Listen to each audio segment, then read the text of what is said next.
Hoy es domingo, día del Señor, día de reposo y de adoración.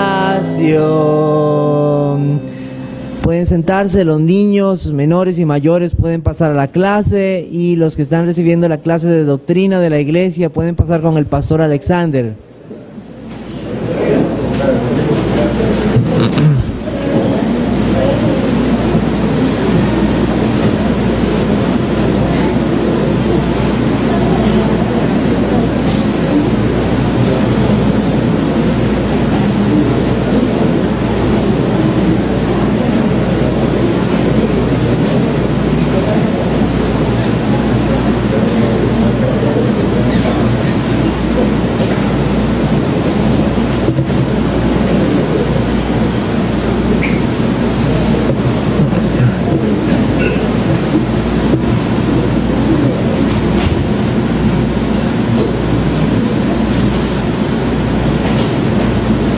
Bueno, estamos en la lección 8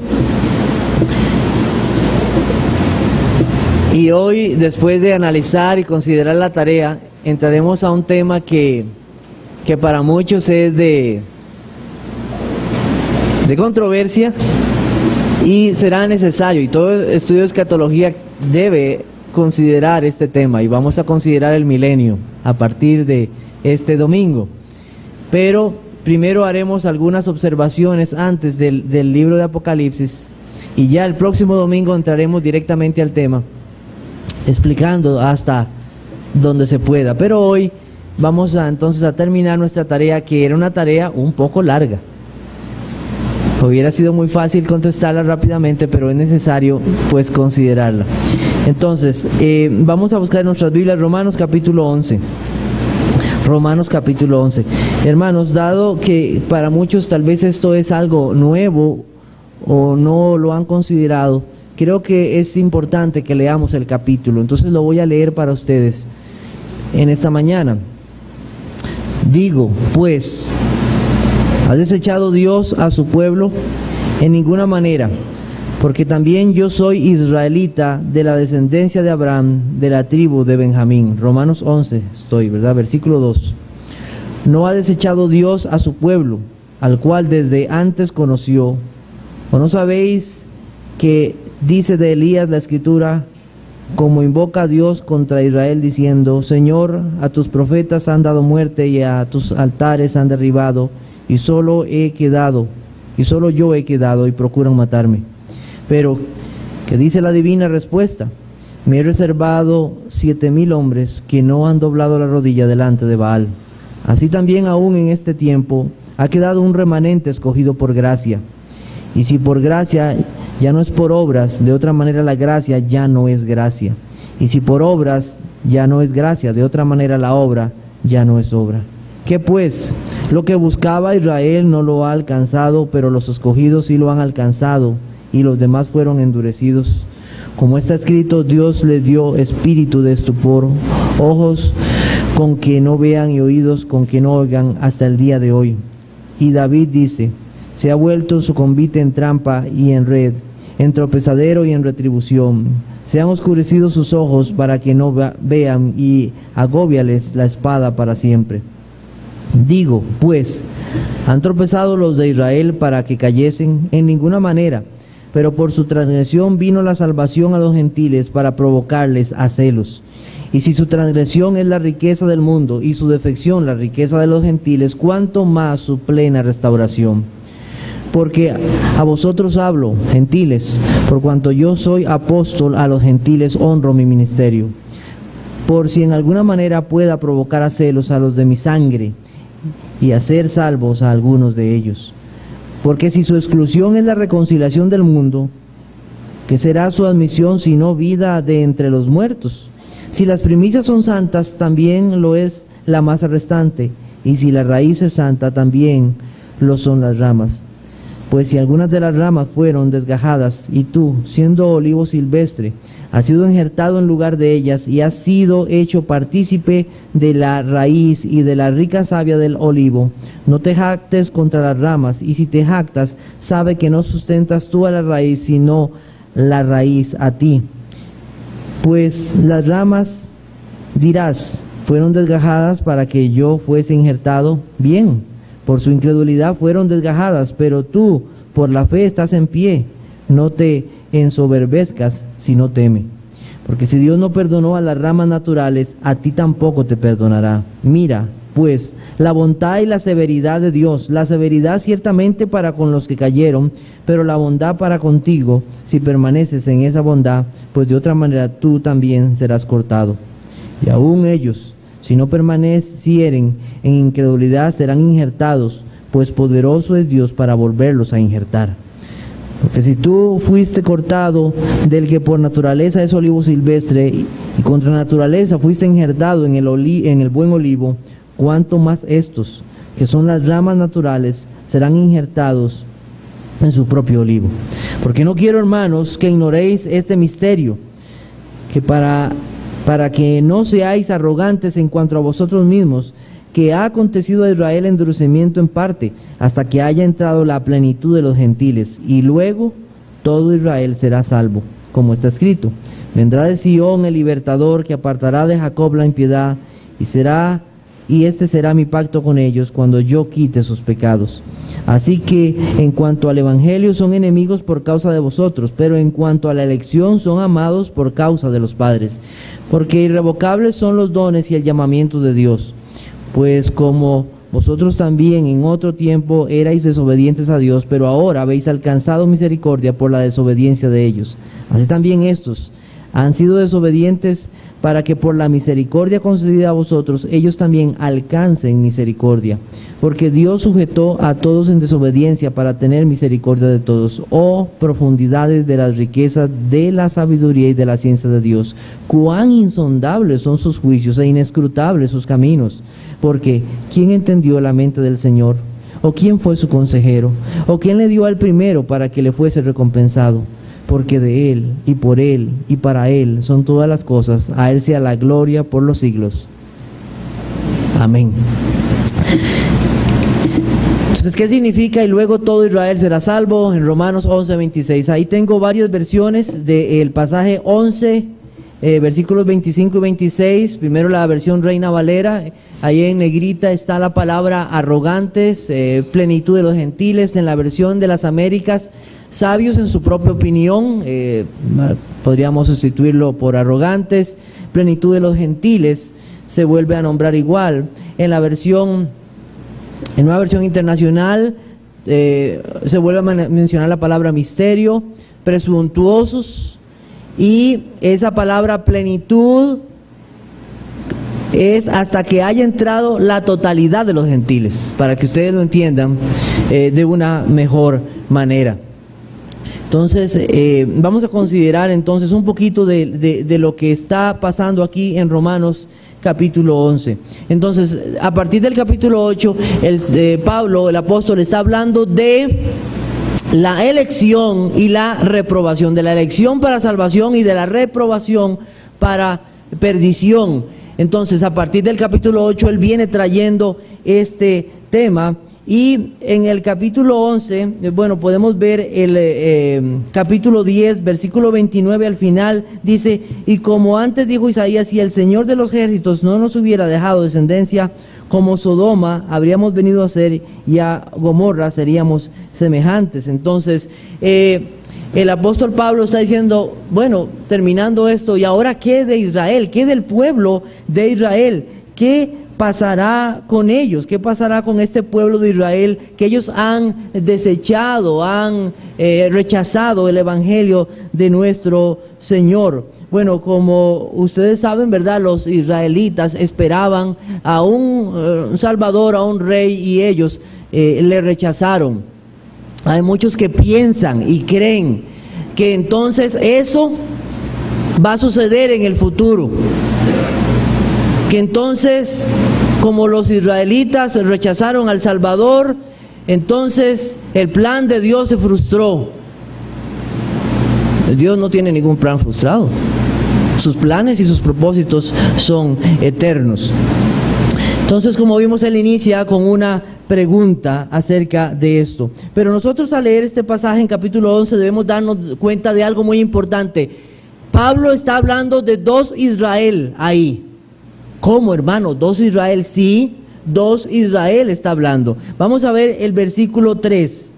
Romanos capítulo 11, versículo 3. Señor, a tus profetas han dado muerte y a tus altares han derribado, y solo yo he quedado y procuran matarme. ¿Quién dijo esas palabras? El profeta Elías, cuando él estaba siendo perseguido. Nosotros podemos recordar lo que pasó en la Biblia, en Primero de Reyes. Y la Biblia dice que esta mujer Jezabel, la esposa de Acab, había prometido que mataría a Elías por lo que había hecho con aquellos 400 profetas de Baal. Y entonces Elías sale huyendo, se mete en una cueva y ora al Señor y dice estas palabras en esta oración. Realmente Elías está asustado por lo que ha sucedido. Hay un pueblo, un Israel que no ama a Dios, que quiere ver destruidos a los profetas, que no quiere nada con Dios. Y entonces el profeta se frustra y dice: Señor, he quedado yo nada más, no hay nadie. Pero ¿cuál es la respuesta divina a tal consideración de Elías? ¿Cuál es? Pero ¿qué le dice la divina respuesta? Me he reservado, ¿cuántos hombres? 7,000 hombres que no han doblado la rodilla delante de Baal. ¿Qué estamos viendo ahí? Que Dios tenía un remanente, un pueblo que amaba y servía ¿a quién? A Dios, y no servía a los Baales. Un pueblo de Dios.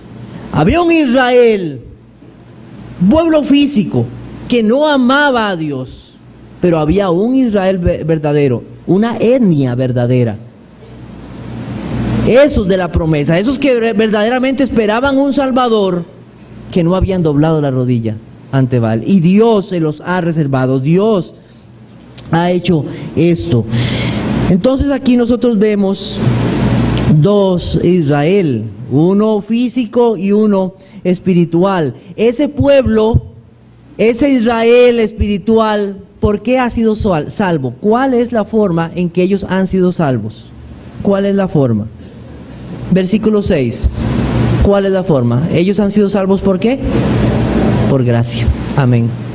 ¿Cómo han sido los hombres salvos durante toda la vida? Por gracia. No hay otra forma. Es por gracia. Y ahí está claro. Es por gracia, no es por obras. Por la gracia de Dios han sido salvos. Entonces esto debe quedar claro para nosotros. El pueblo de Israel, como pueblo, como etnia, rechaza a Cristo, pero hay un pueblo que Dios tiene. En el versículo 7, entonces el apóstol dice: ¿qué pues? Lo que buscaba Israel no lo ha alcanzado, pero los escogidos sí lo han alcanzado, y los demás fueron endurecidos. ¡Wow! O sea, hay algo que Dios ha hecho. Ellos mismos se han endurecido, Dios también ha endurecido sus corazones. Entonces, Dios tiene un plan en cuanto a lo que está sucediendo. El apóstol Pablo está viendo que el pueblo de Israel, los judíos, están persiguiendo a los cristianos, aquí en Romanos. Cuando él escribe estas cosas, y nosotros estamos estudiando el libro de Hechos, y que estamos viendo judíos que persiguen ¿a quién? A creyentes gentiles.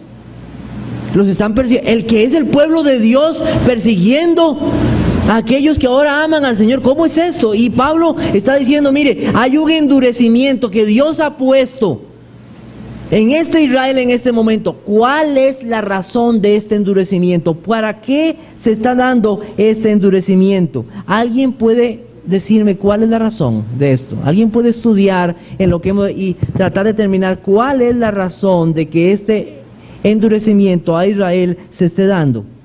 ¿Cuál podría ser la razón de esto? ¿Cuál podría ser la razón?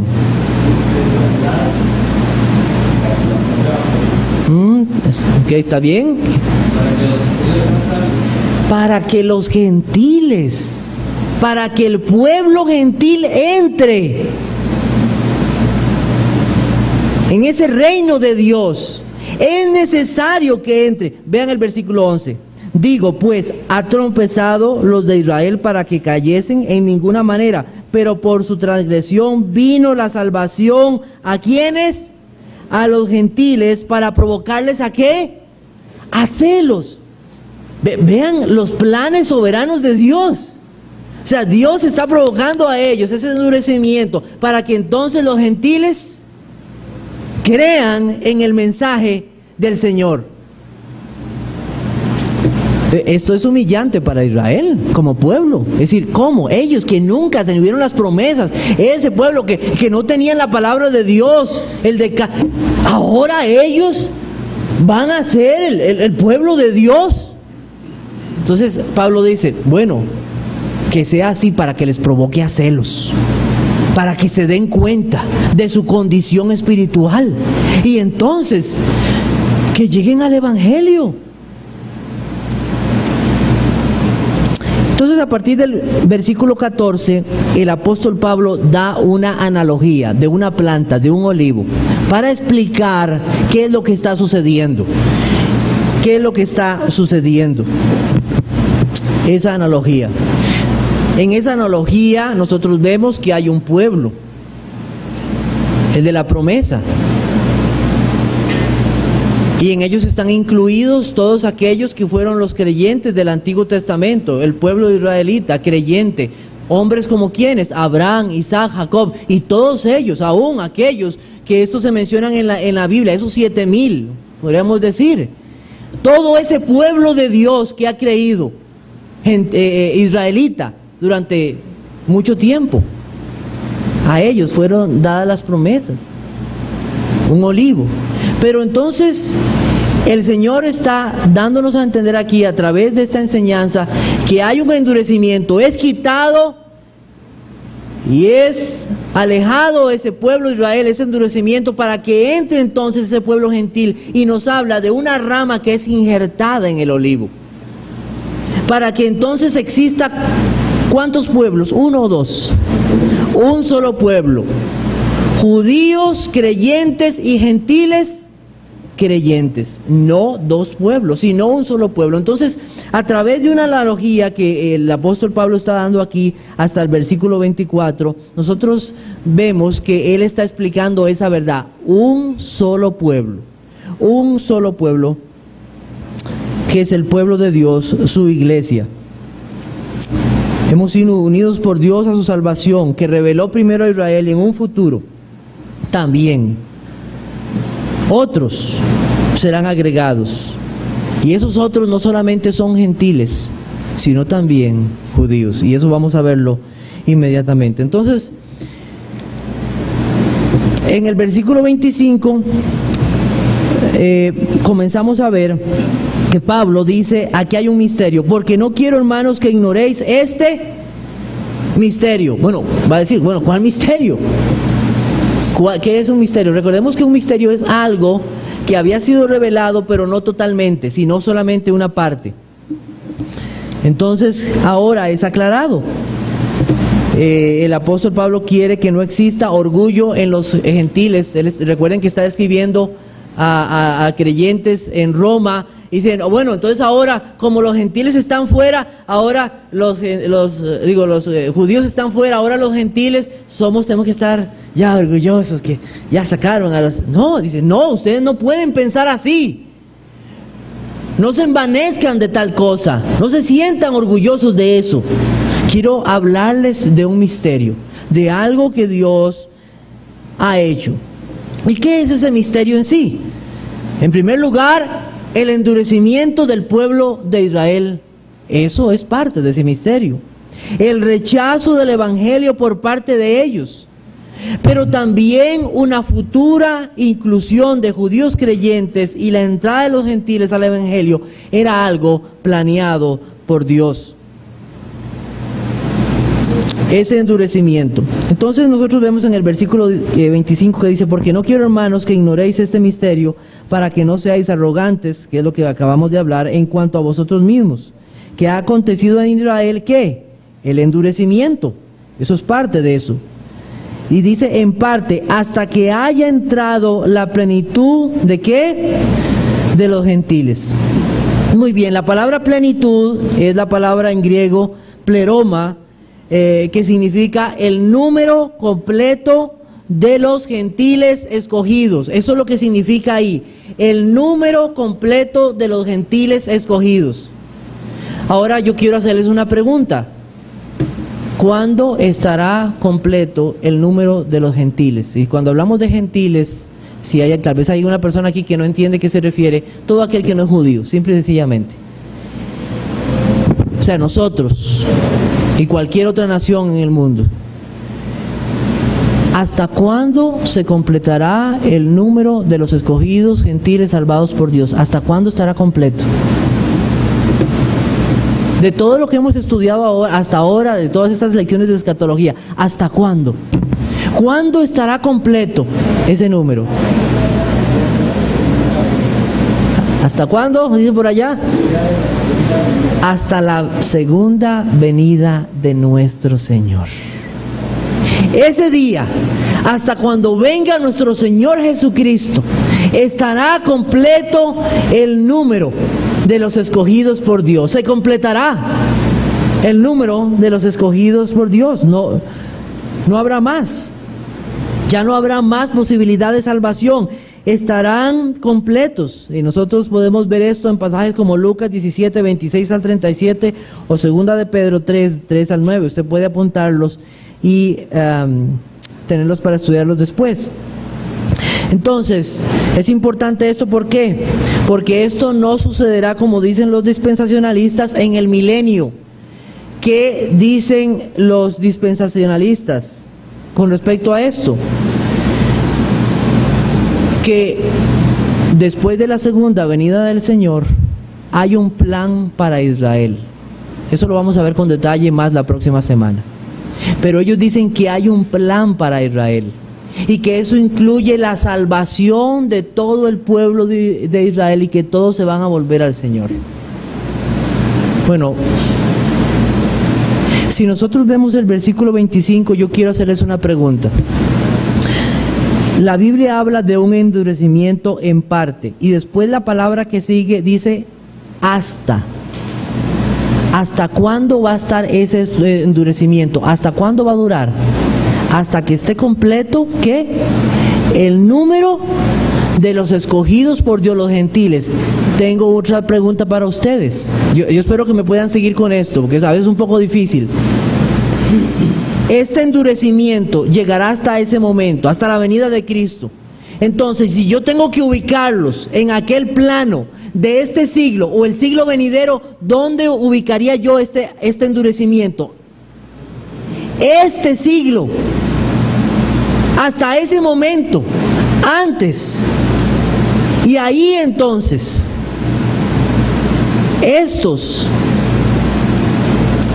Dios tiene un plan para para ese pueblo. Entonces vamos a ingresar un poquito más adentro. Entonces, dice el versículo 26, y luego todo que Israel será salvo. Ahora pregunta, ¿ese Israel cuál es? ¿Ese Israel se refiere a la plenitud de todo el pueblo de Dios? ¿Ese Israel se refiere a una etnia o se refiere al Israel espiritual? ¿A qué se refiere? Ok, quiero llevarlos un poquito más adentro entonces. Eso es bueno, ¿verdad? Que podamos analizar todos estos versículos. Muy bien. Si nosotros dijéramos que ese es el Israel espiritual, tenemos un problema. Porque en el versículo 25 el apóstol Pablo acaba de mencionar a quiénes, a los gentiles. ¿Están de acuerdo, verdad, conmigo en esto? Él acaba de mencionar a los gentiles y ahora viene mencionando a Israel. Si nosotros volvemos para atrás en todos los versículos del capítulo 11 y decir que ese Israel es el Israel espiritual, teníamos un grave problema, porque todos los versículos atrás están hablando de esa exclusión de ese Israel como etnia. Y cuando hablo como etnia, no sé si todos lo entendemos, estamos hablando de los israelitas que son por descendencia o que nacieron allá en el pueblo de Israel. A esos A esos me estoy refiriendo.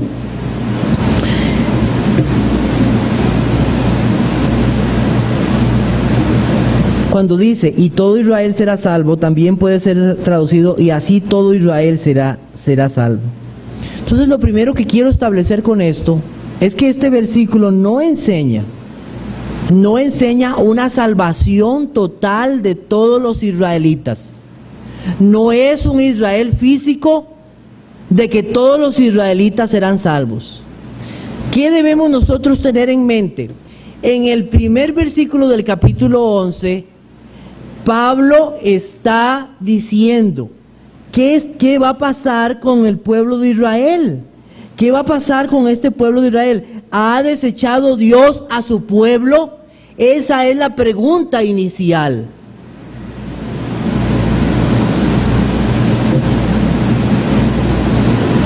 Entonces no debemos de olvidar eso que está el apóstol Pablo dando a entender, porque hay una esperanza para ese pueblo físico. Pero ¿cuál y de qué manera? Muy bien, vamos a ver esto.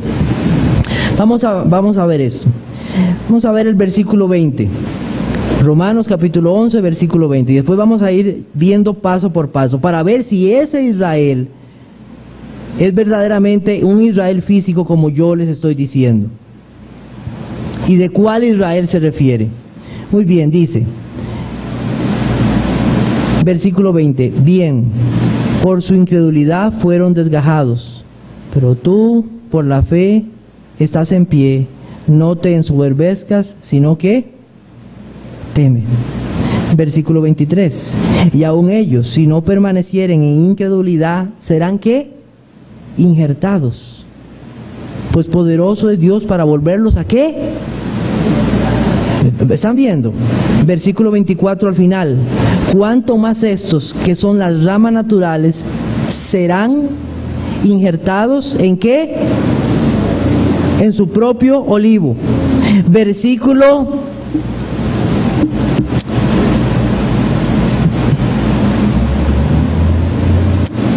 28.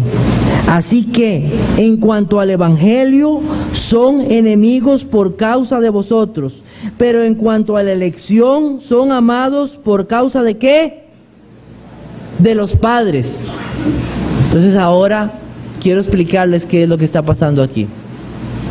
En primer lugar, nadie puede ser o estar incluido en el reino de Dios si no ha expresado fe en nuestro Señor Jesucristo. Solo hay un Salvador y solo hay ¿qué? Un Señor. Eso no debemos de olvidarlo. Pablo está diciendo aquí, ¿qué pasará con ese pueblo de Israel? ¿Lo ha olvidado Dios? Y Pablo le dice, no. Ahora están endurecidos, pero habrá un tiempo en que el verdadero pueblo de Israel, una etnia, descendientes de Abraham, de los padres, serán vueltos a injertar. ¿Por ser nada más israelitas? No. ¿Por qué? Por la fe en ese olivo, en ese pacto que se dio a ese pueblo de Israel, al cual tuvieron las promesas del Señor. Pablo está diciendo, no piensen que Dios ha olvidado a su pueblo de Israel, pero el Israel verdaderamente, etnia espiritual, a ese, y todo Israel será salvo. ¿Cuál todo Israel? El Israel que verdaderamente es del Señor, pero un Israel que es de etnia. A eso es lo que estamos refiriéndonos. Sí hay un Israel de Dios, un pueblo de Dios general, espiritual, que está conformado por gentiles creyentes y judíos creyentes. Pero en el versículo 26, la referencia a ese todo Israel es todo Israel, etnia espiritual, que entrarán al Evangelio por la fe en nuestro Señor Jesucristo. A eso es lo que se refiere. Dios finalmente salvará a todos aquellos que desde tiempos antiguos creyeron en Cristo, y a todos los israelitas que por la fe creerán en Cristo Jesús, formando así un solo pueblo, el Israel de Dios. Pero ahora estamos en el tiempo de la predicación del Evangelio, y para esto es necesario entonces que el pueblo gentil, la iglesia, predique el Evangelio del Señor Jesucristo. Entonces, se nos habla de una admisión. Versículo 15, Romanos capítulo 11, versículo 15 dice: porque si su exclusión es la reconciliación del mundo, ¿qué será su qué? Admisión, sino vida entre los muertos. ¿Y a quiénes está hablando con esa admisión? A ese pueblo de Israel, etnia judía, que por la fe entrarán al Señor Jesucristo. ¿Cuándo sucederá esto? Al final de los tiempos, hermanos. Al final de los tiempos. ¿Cómo lo sabemos? Cuando esté completo el número de ¿qué? De los escogidos. ¿Y cuándo será eso? Cuando venga nuestro Señor Jesucristo. Versículo 31. Romanos 11, 31. Así también estos, no nosotros, estos han sido desobedientes, para que por la misericordia concedida a vosotros, ellos también alcancen ¿qué? Misericordia. ¿Lo ven claro ahora? Ellos alcancen misericordia. ¿Ha olvidado Dios a su pueblo Israel, a ese verdadero pueblo de Dios? No, no lo ha olvidado. No lo ha olvidado. Estas son las profundidades de las riquezas y de la sabiduría y de la ciencia de Dios. Este es el misterio. ¿Quién lo iba a entender así? No, es un misterio, algo revelado. La forma natural del texto indica que Pablo está diciendo que si bien hay dos pueblos, ahora son uno, gentiles y judíos, o israelitas creyentes y gentiles creyentes, pueblo de Dios o de la iglesia. Juan Calvino creía de este modo. Quiero leerles lo que Juan Calvino creía, porque a veces uno puede decir, bueno, ¿es esto verdaderamente? Vean lo que Juan Calvino creía con respecto a esto, y es bueno traerlo. Dice: yo creo que esta palabra Israel indica a todo el pueblo de Dios de esta manera. Después que los paganos hayan entrado, entonces los judíos, apartándose de su rebeldía, se unirán en obediencia a la fe, y de esta manera se cumplirá la salvación de Israel de Dios, el cual debe congregar a todos. Posiblemente los judíos ocuparán en él el primer lugar por ser los hijos mayores de la casa de Dios. Calvino está en lo correcto en indicar que Israel se refiere al pueblo de Dios, pero el Israel que se menciona en el versículo 26 se refiere a los israelitas creyentes, y no a la unión de judíos y gentiles creyentes. Esto porque el versículo 25, como ya les dije, hablaba de los gentiles y después se refiere a todo ese Israel de Dios. Ese Volveda, que es otro comentarista bíblico, dice lo siguiente, dice: por el término todo Israel debemos entender el número total de los escogidos de Israel. Y a mi parecer, una de las mejores definiciones con respecto a esto está dado por un hombre que se llama H. Bambick.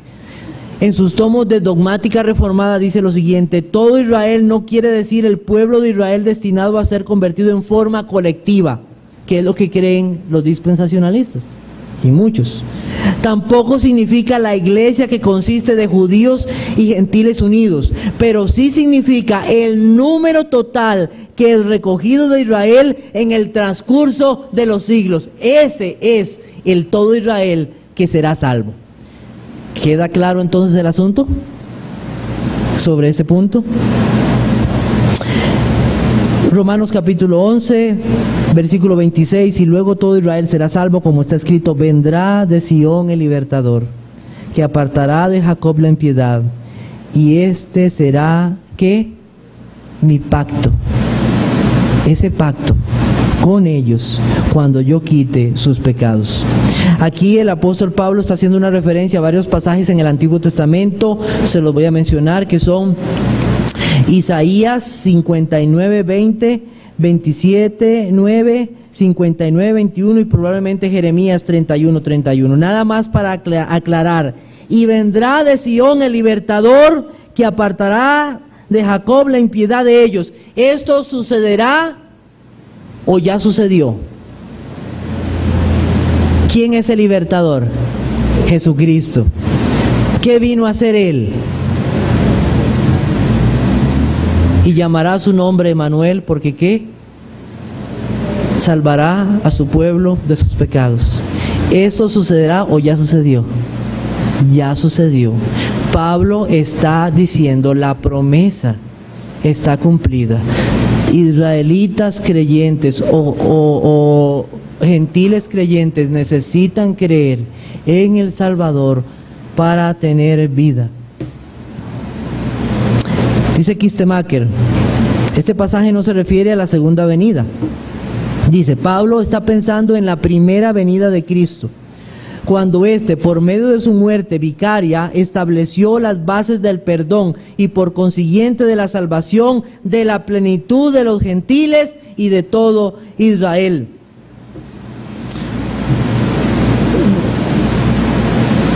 Debemos desechar la esperanza de muchos, porque esto me lo han preguntado ya varios. Cuando terminamos las clases, muchos me han preguntado que si nosotros debemos de poner la esperanza o los ojos en el templo que se va a construir allá en Israel, que si eso tiene que ver algo con nosotros, o el restablecimiento de los sacrificios y todo eso. Si nosotros verdaderamente creemos las Escrituras, no podemos poner la esperanza en eso, porque ya el sacrificio se hizo una vez y para siempre en la cruz del Calvario. Una vez y para siempre. No necesitamos un templo. No necesitamos un templo. Ese templo ahora es espiritual. No necesitamos ese templo. Esto sería rechazar el pacto de gracia en Cristo. Sí hay pasajes como Lucas 21-24 que posiblemente hablan. El Señor se refirió a ese exilio que fue sometido a Israel en el año 70 después de Cristo, y que ese exilio terminaría, y que posiblemente Israel como etnia volvería a reunirse, pero no, y en ninguna manera se refiere a una salvación general de los judíos. Entonces en Romanos 11 no hay un Israel físico que será salvado en su totalidad al final de los tiempos, sino un Israel espiritual que se volverá al Señor. Y eso creemos, que habrá un Israel espiritual que se volverá al Señor. ¿Cuándo sucederá esto? Cuando se complete el número, ¿qué? De los escogidos de Dios, gentiles. Cuando Dios vuelva por su pueblo. Entonces, considerando todo esto, yo pensando en esto, entonces, ¿necesitan los israelitas escuchar el Evangelio, hermanos? ¿Verdad que sí? Amén. Y eso ha puesto una carga en mi corazón, porque a veces oramos por países y misioneros que vayan. ¿Por qué no pensamos también en misioneros que vayan también a Israel, que necesitan? Porque los israelitas necesitan escuchar el Evangelio. Y no solamente en Israel, sino en muchos lugares hay israelitas, en muchos países. Ellos necesitan escuchar el Evangelio, hermanos. ¿O creemos que nada más por ser israelí? No, acabamos de ver que no van a entrar por incredulidad, sino por la fe en Cristo Jesús. ¿No necesitamos orar entonces por que Dios levante siervos y misioneros para que vayan a esos países y predicar también? Y a muchos. O israelitas aún que nosotros conocemos. ¿Por qué? Por tanto, id y haced discípulos, ¿a qué? A todas las naciones, y eso incluye Israel. ¿Y cuándo vendrá el fin? Cuando sea predicado este Evangelio todo el mundo. Entonces los judíos también necesitan escuchar el Evangelio del Señor Jesucristo. Necesitan escuchar el Evangelio de nuestro Señor. Apocalipsis capítulo 20, y vamos a hablar de entonces el milenio o los 1000 años. Entonces yo voy a dejarles de tarea a ustedes que lean Apocalipsis capítulo 20. La próxima semana lo vamos a leer con detalle.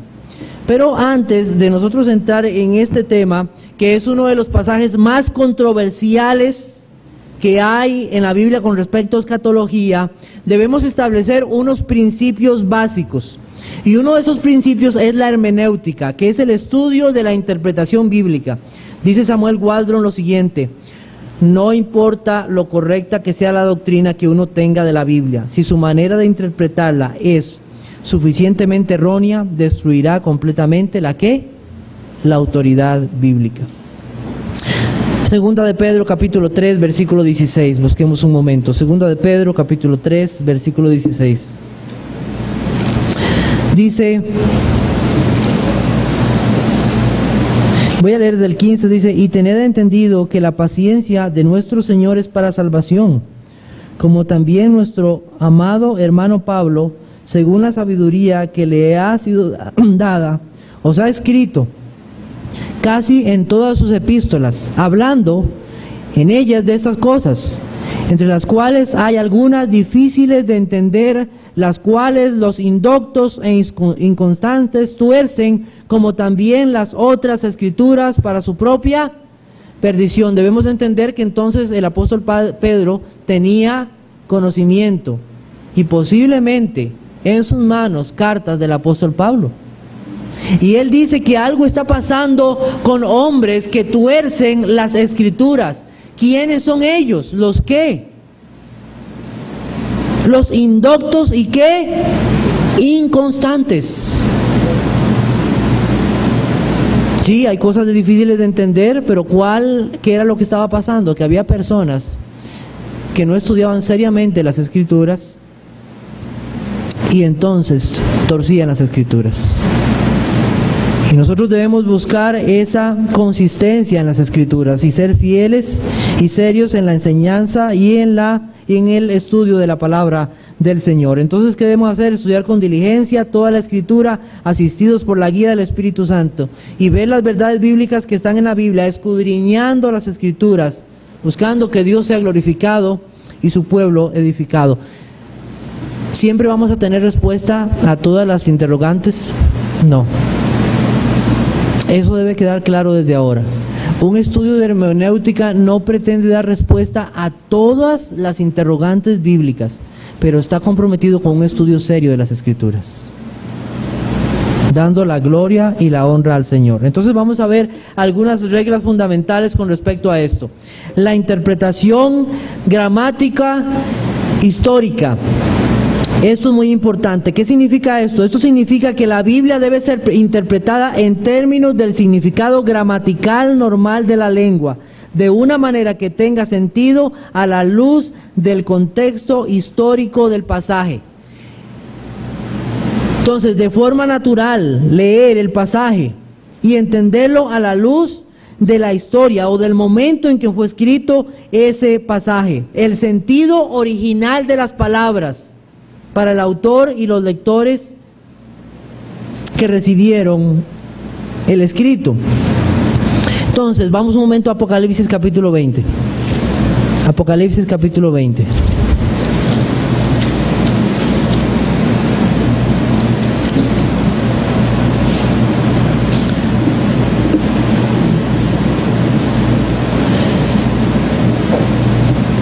Entonces, en el capítulo 20, versículo 1 dice, vi un ángel que descendía del cielo. ¿Qué es esto? Esto es una visión. Vi un ángel que descendía del cielo. Esto es una visión. ¿Dónde está Pablo cuando escribió esta carta? ¿Dónde estaba Pablo? En la isla, Juan, estaba en la isla de Patmos. Gracias, hermanos. Juan estaba exiliado en la isla de Patmos. Y él está escribiendo a iglesias en Asia que están siendo perseguidas y sufriendo por la causa de Cristo. A muchas de ellas también tuvo que amonestar. Pero no podemos olvidar que estas fueron visiones en medio de un apóstol sufriente a una iglesia sufriente. Tribulaciones, persecuciones, falsos maestros y la esperanza del regreso ¿de quién? Del Señor Jesucristo. Si nosotros volvemos nuestros ojos a Apocalipsis capítulo 1, versículo 1. Y a veces nosotros perdemos la vista de cómo comienza Apocalipsis capítulo 1, versículo 1, y así comienza, que es la revelación ¿de quién? De Jesucristo. Visiones que revelaron aquel que es el Hijo de Dios. En segundo lugar tenemos el género apocalíptico. La palabra género es una palabra de origen francés que se refiere a una clase, tipo o especie de literatura. ¿Qué tipo de literatura es Apocalipsis? ¿Es narrativa? ¿Cómo la podríamos, o en qué marco la podríamos incluir? ¿Qué tipo de lenguaje es lo que se utiliza aquí? Bueno, en esta carta se utiliza un lenguaje altamente simbólico y ¿qué? Y figurativo. Cuando nosotros vamos a los Salmos, nosotros vamos a ver mucha poesía. Cuando nosotros vamos a los Hechos, vamos a ver mucha narración. Cuando vamos a Hebreos, estamos viendo un sermón. Pero cuando entramos a Apocalipsis, ¿qué es? Es lenguaje figurativo y figurado. No es prosa literaria común, no es una simple narrativa o un sermón. Y muchas veces los símbolos son explicados, otras veces no. Por esto nosotros no podemos adelantarnos a dar definiciones si antes no ver el tipo de género del cual se trata. Entonces, cuando el apóstol Juan dice vi, está hablándonos de su carácter visionario y simbólico. Y debe ser interpretado como figurativamente y simbólicamente. Vamos a un ejemplo a Daniel capítulo 7. Y con esto terminamos en esta mañana. Daniel capítulo 7. Ezequiel, Daniel.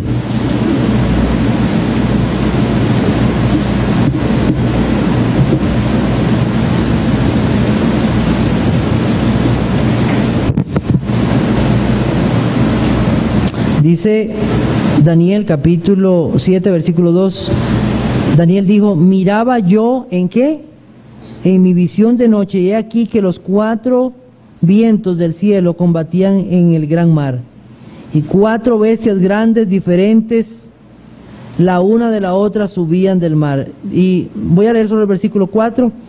La primera era como león, y tenía alas de águila. Yo estaba mirando hasta que sus alas fueron arrancadas, y fue levantada del suelo y se puso enhiesta sobre los pies a manera de hombre, y le fue dado corazón de hombre. Vamos a ir al versículo 16.